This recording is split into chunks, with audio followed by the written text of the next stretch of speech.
তো মূলত কেমন আছেন সবাই? আশা করি ভালোই আছেন। তো আমি আসলে আজকে আসলাম যে এটা প্রচার করার জন্য না।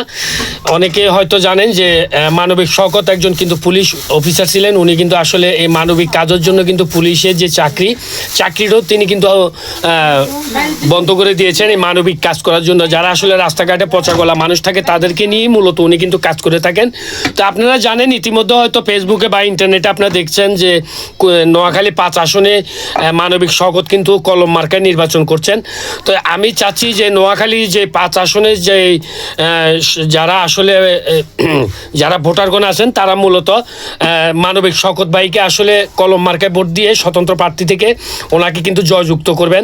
কারণ উনি যদি আসলে সংসদে আসে সে কিন্তু আপনাদেরকে নিয়েই কাজ করবে এবং কি যে দুস্থ যে পচা গলা মানুষদের নিয়ে আসলে উনি কাজ করেন, তাদের জন্য একটা হাসপাতাল গড়ার প্রত্যয়ে তিনি কিন্তু এই সংসদে আসলে আসার জন্য নোয়াখালী 5 আসন থেকে উনি নির্বাচন করছেন।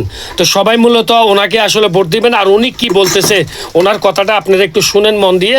শোনার পরে আপনারা ভালো লাগলে ওনাকে আসলে কলম মার্কায় ভোট দিবেন। এটা কিন্তু আমি বলবেন যে অনেকে বলবেন যে আপনি কি ওনার থেকে কোনো টাকা খাইছেন কিনা বা ওনার থেকে কোনো বড় ধরনের অ্যামাউন্ট পাইছেন কিনা এই জন্য আপনি ওনার প্রচার করছেন। আসলে কিন্তু তা না, আমি কিন্তু নিজের থেকে ওনার জন্য প্রচার করছি। কারণ ওনার মতো একজন যোগ্য ব্যক্তি ও একজন ভালো ব্যক্তি আসলে আমাদের সংসদের দরকার।